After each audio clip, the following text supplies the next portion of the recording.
Hello everyone. In this video, we are going to see some of the problems related to arrays in Java, where I am going to use Eclipse IDE. Now let's look at the problems. The first problem. In this first problem, first we are getting the size of the array as input from the user, and then we are getting the array elements, and we are going to output the unique numbers from the user entered elements and its count variable. Let's look at the program. First, we are importing the scanner class from the UTL package, and we are having the class called unique numbers, which is a public class. Inside, we are having the main function. Inside that, we are first creating the object to the scanner class, where I assumed as scan, and we are creating an integer variable as number of elements, and we are declaring and initializing a count variable to 0, and then we are creating two arrays. First I named it as array, and next array I named it as unique. Then we are getting the size of the array as input from the user using scan object and nextInt method. And then we are initializing the array length of the array variable to the size that a user entered. Same way, we are initializing the length of the unique variable to the same size number of elements that the user entered. Then using for loop, we are storing the elements to the array using scan class and the nextInt method. And then we are having the first outer for loop, which just used for creating the index position in the array. And inside, first we are declaring and initializing a found variable with 0. Followed by that, we are having the first inner for loop, which just takes the value of +1 of the I, which is the outer for loop value, and the j value is less than the number of elements that the size as user entered. And inside that, it checks whether the index position I of array is equal to the index position j of array. If so, it just changes the found variable value to 1 and it breaks. That means it comes out of the first inner for loop. This for loop is used to check whether that element is present right adjacent of that array. Suppose if that element is present left adjacent of the array, this for loop is used to check. This is the second inner for loop. Similar like previous one, it takes the j value as -1 to the ith value, and this j is always greater than -1, as the index of the array should be starting from the 0, and the value here j is decremented, whereas the previous one the value of j is incremented. And it checks whether the array value of ith index is equal to the array value of jth index. If so, it comes inside the if condition and it changes the found value to the 1, and it then comes out of the second innermost for loop due to the break statement. And then it checks whether the found value is equal to 0. If so, that array value, ith index of array value is just inserted into the unique array, where this count is used as the index position for this unique array. After that, the count value is incremented by 1. And then we are printing the elements inside the count array using the for loop. This if condition is just to eliminate the comma of printing the last element. Now let's run the program. Let us give the same inputs as it's given. The size is 7 and the elements were 2, 6, 2, 1, 45, 3, 1. Size is 7, elements were 2, 6, 2, 145, 3, 1.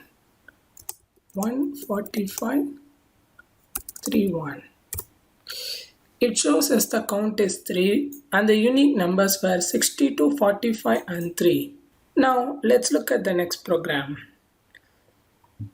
In this program, we are first getting the size of the array from the input and we are getting the array elements. Followed by that, we are getting a number to be searched inside the array, whether this element is present inside that array. If it's there, then we print number found with the number of times it's found, as it's given as 2 times. Or else if not, the number is not available, like that we are printing. Now let's look at the program. Similar like the previous one, we are first importing the scanner class from the UTL package and we are creating a class, as I named it as found or not found, which is user defined one. Inside we are having the main function and then we are creating the object to the scanner class. I assumed it as scan, and we are creating and initializing a 3 integer variable. First one is total, which is 0, and the search, which is also 0, and the count, which is also 0. And then we are creating an array of named array with integer. And then we are getting the size of the array as input from the user and storing it inside the total variable using the scan object of nextInt method. And then we are initializing the size of the array variable with the total, that means the user entered size.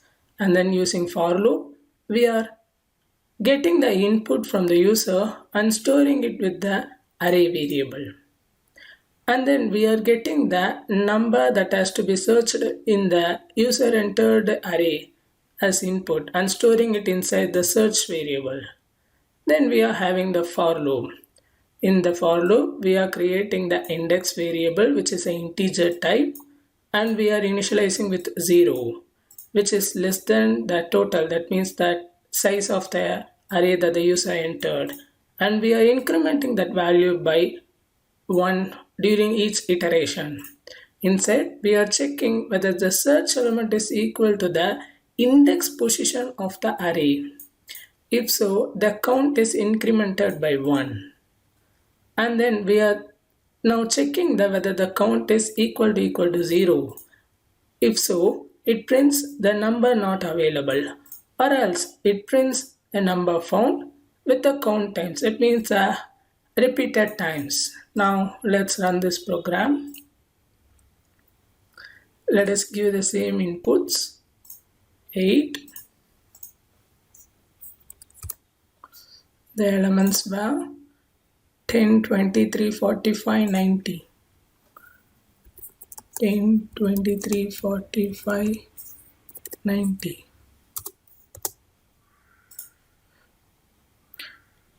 23, 45, 34, 90. 23, 45, 34, 90. And the element that has to be searched is 90. It prints as it founds in 2 places. That means number found in 2 times. Let's check that. Yes, it's 2 times. Now let's look at the third program. In this program, we are getting 10 integer numbers from the user. And then we are checking whether the number is odd. If so, we are just squaring and inserting it into the another array variable called oddarray. Or else if it's even, we are cubing it and inserting into the another array variable called evenarray. Finally, we are displaying the numbers of both evenarray, oddarray, and the original array. Now let's look at the program. Similar like the previous programs, we are importing the scanner class from the UTL package, and we are having the class name called separating odd even. Inside we are having the main function. Inside that, first we are creating the object to the scanner class. I assumed as scan, and we are creating 3 array variables. The first one is the array, and next one is odd array, and the third one is even array. And we are creating 3 integer variables. First one is total, that means the total elements that the user has to be entered, and the odd variable which I initialized with a 0, and even variable also I initialized with a 0, and we are initializing the size of the array variable and the odd array variable and even array variable is total, that means the 10 value 10. And using for loop we are getting the elements to that array variable and storing it inside the variable using the index. And then using index variable which I initialized with 0, we are taking each element from the array variable and we are doing modular divide by 2 operation which produces either 0 or 1. If it's 0, it's an even, or else if it's 1, it's an odd number. If it's even, we are inserting it into the even array using even as the index. For that, as it's given, if it's even, we have to cube that value. After we are doing that, we are just incrementing the even value with plus 1. Or else if the number is odd, we are just squaring it and inserting it into the odd array using the odd index. And then we are incrementing the odd value. And then first we are printing the original array. Same like the previous one, here I have used the if condition just to avoid printing comma at the last element. And then we are printing the elements inside the odd array and the even array. Same like the previous one, I have used if condition to avoid just this comma at during the last element. Now let's run the program. It is asking for 10 elements. Let us give 1 to 10.